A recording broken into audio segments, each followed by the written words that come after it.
আমরা ঠিক টাইমে বাস চালাবো, এখান থেকে যথাসময়ে বাস চলবে। রাস্তায় যদি তারা আটকানোর চেষ্টা করে, প্রশাসন তো আছে, ওটা দেখবে ব্যাপারটা। ছাত্র যাতে কোনো অসুবিধা না হয়, তাহলে আমরা স্পেশাল ব্যবস্থা করব। যদি তারা আটকানোর চেষ্টা করে, তাহলে আমরা এরকমভাবে গাড়িগুলি পাঠাবো যাতে পৌঁছতে পারে, যাতে কারো কোনো অসুবিধা না হয়। না, আমাদের যে শ্রমিকরা আছে তারাও গাড়ি চালাবে, আমরা মালিক যারা আছে তারাও গাড়ি চালাবে। আমাদের বন্ধের কোনো প্রভাব নেই।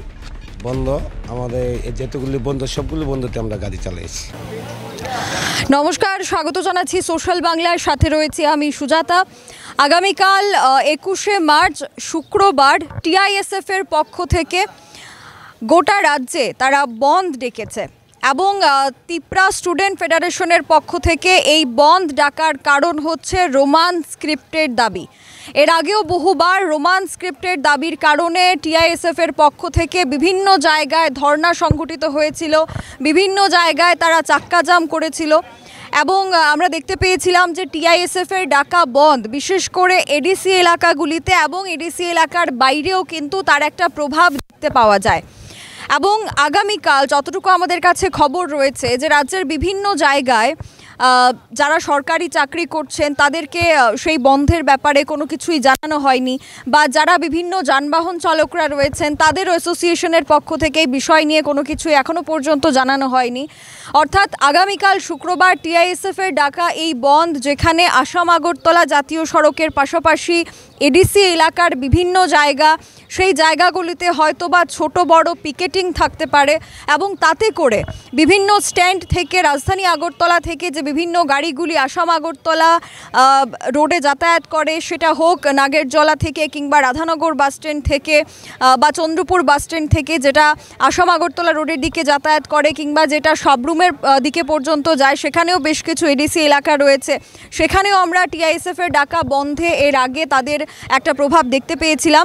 তো তার জন্যে আমরা এবার চলে এসেছি একেবারে গ্রাউন্ড জিরোতে এটা জানার জন্যে যে আগামীকাল এই টিআইএসএফের ডাকা রোমান স্ক্রিপ্টের দাবিতে যে গোটা রাজ্যে বন্ধ ডাকা হয়েছে তাদের পক্ষ থেকে। যেহেতু বর্তমানে টিআইএসএফ তিপ্রামথা সমর্থনকারী একটি ছাত্র সংগঠন এবং তিপ্রামথা রাজ্য সরকারের সাথে শরিক দল হিসাবে রয়েছে, অর্থাৎ স্বাভাবিক নিয়মে দেখতে গেলে এটা রাজ্য সরকারের বা শাসক দলে যারা রয়েছে তাদেরই ডাকা একটা বন্ধ। তো সেই বন্ধে রাজ্যে কি কোনো প্রভাব পড়বে? যারা যানবাহন চালকরা রয়েছেন তারা কি তাদের যানবাহন স্বাভাবিক রাখবেন কিনা, সেই বিষয়টাই আমরা আপনাদের সামনে তুলে ধরবো। এবং এখানে আমরা দেখতে পাচ্ছি বিভিন্ন যারা যান চালকরা রয়েছেন, নাগেরজলা স্ট্যান্ডে আমরা এই মুহূর্তে রয়েছি এবং সেখানে তাদের কাছে যতটুকু খবর এখনও পর্যন্ত অ্যাসোসিয়েশন থেকে তাদের কিছুই জানানো হয়নি এবং তারা সাময়িকভাবে প্রাথমিকভাবে যেটা বলছেন যে এমনটা হলে তারা তাদের গাড়ি চালানো বন্ধ করবেন না, যাতায়াত স্বাভাবিক থাকবে, কিন্তু তারপরেও অ্যাসোসিয়েশনের কি সিদ্ধান্ত বা যদি সেখানে এডিসি এলাকায় কোনো পিকেটিং হয় বা তারা ধর্নায় বসেন তাহলে তারা যাতায়াতটা স্বাভাবিক রাখবেন কিনা, সেই খবরটাই আমরা নেব। আমরা এবার বিস্তারিতভাবে বিষয়টা জানবো যে আদতে কি নাগেরজলা স্ট্যান্ড থেকে যে যান চলাচল আগামীকাল টিআইএসএফের ডাকা বন্ধে তার কোনো প্রভাব পড়বে কিনা। আমাদের সাথে নাগেরজলা বাস স্ট্যান্ডের যিনি বাস অ্যাসোসিয়েশনের লাইন সম্পাদক রয়েছেন তিনি রয়েছেন আমাদের সাথে। টিআইএসএফের ডাকা এর আগেও আমরা দেখেছি রোমান স্ক্রিপ্টের দাবিতে যে বন্ধ, তার প্রভাব রাস্তাঘাটে অনেকটা পড়ে, বিশেষ করে আগরতলা সাবরুম সড়কে করইমুড়া থেকে শুরু করে বেশ কিছু জায়গায় বিশ্রামগঞ্জে তারা পিকেটিং করে। তো আগামীকাল যান চলাচল স্বাভাবিক থাকবে, বাস স্বাভাবিক সময় চলবে? হ্যাঁ, আমরা ঠিক টাইমে বাস চালাবো, এখান থেকে যথাসময়ে বাস চলবে। রাস্তায় যদি তারা আটকানোর চেষ্টা করে, প্রশাসন তো আছে, ওটা দেখবে ব্যাপারটা। কিন্তু আমরা এখান থেকে টাইমলি বাস চালাবো, এখান থেকে যথাসময়ে বাস চলবে। এর আগে এই ধরনের সমস্যা হয়েছিল যখন তারা পিকেটিং করেছিল? পিকেটিং করেছে, অনেক প্রশাসন থেকে অনেক সহযোগিতা পেয়েছি, তারা বাসগুলো পাস করে দিয়েছে। আমরা এই ভরসায় করছি, আশা রাখছি সরকার এইভাবে প্রশাসন আমাদেরকে সহযোগিতা করবে।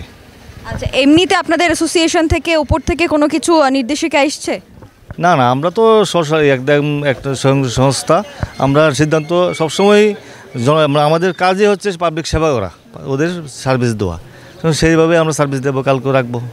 এবং আমরা যতটুকু জানি আগামীকাল বেশ কিছু পরীক্ষাও রয়েছে, ছাত্রছাত্রীরা অনেকটা বিভ্রান্তিতে রয়েছে, একটু যদি বলেন তাদের। এই জন্য ছাত্র যাতে কোনো অসুবিধা না হয়, তাহলে আমরা স্পেশাল ব্যবস্থা করব। যদি তারা আটকানোর চেষ্টা করে, তাহলে আমরা এরকমভাবে গাড়িগুলি পাঠাবো যাতে পৌঁছতে পারে, যাতে কারো কোনো অসুবিধা না হয়। যে সময় এখান থেকে বাস ছাড়ে সেই সময়ই ছাড়ে, ডিউ টাইমে একদম পারফেক্ট যে সময় আমরা ছাড়ি ওই time to time bus continue চলবে। ধন্যবাদ। বিএমএস এর পক্ষ থেকে আরও একজন শ্রমিক নেতা আমাদের সাথে রয়েছেন। এর আগেও বহু বন্ধের কারণে অসুবিধায় পড়তে হয় যারা যাত্রীরা যায় বিভিন্ন গাড়িতে করে, বিশেষ করে আগরতলা সাবরুম রোডে কিংবা আগরতলা ধর্মনগর রোডে। তো সেক্ষেত্রে দাঁড়িয়ে আপনারা কি সিদ্ধান্ত নিয়েছেন? আগামীকালকের বন্ধের কোনো প্রভাব পড়বে? যানবাহন স্বাভাবিক চলবে? না না, আমাদের যে শ্রমিকরা আছে তারাও গাড়ি চালাবে, আমরা মালিক যারা আছে তারাও গাড়ি চালাবে। আমাদের বন্ধের কোনো প্রভাব নেই। বন্ধ আমাদের যেতগুলি বন্ধ সবগুলি বন্ধতে আমরা গাড়ি চালাইছি। আমাদের কোনো অসুবিধা হয় না। অসুবিধা হলে পুলিশ আমাদের সাহায্য করবে। যদি রাস্তায় কোনো পিকেটিং হয় বা যানবাহন যদি সেখানে ভাঙচুরের বিষয় কিছু হয়? ভাঙচুর তো এখন অবধি আমাদের কোনো গাড়ি হয়নি, কারণ পুলিশ আমাদের হেল্প করে। যেখানে যেখানে পিকেটিং হয় আগেই পুলিশ সতর্ক করে বা পিকেটিং আটকে দেয়। বিশ্রামঞ্জ আগে স্ট্রাইকের সময় পিকেটিং করে রাস্তা আটকেছিল, পুলিশ সরাই দিয়েছে, আমরা গাড়ি নিয়ে গেছি। আমাদের গাড়িগুলোর কোনো এখন অবধি কোনো অসুবিধা হয়নি।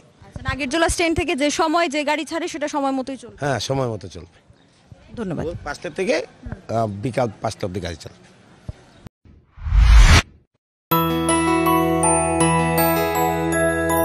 স্বাদে ভরা ঘিয়ের সুবাস লংতরায়, কি ভালো খেতে।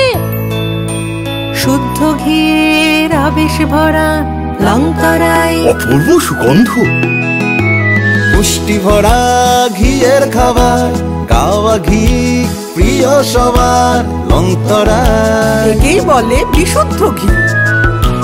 বিশুদ্ধ ঘি নাম মনে রেখো লংতরায়। লংতরাই ঘি রোজ খাবারে তোমাকে চাই। লংতরায়, লংতরায়, লংতরায়।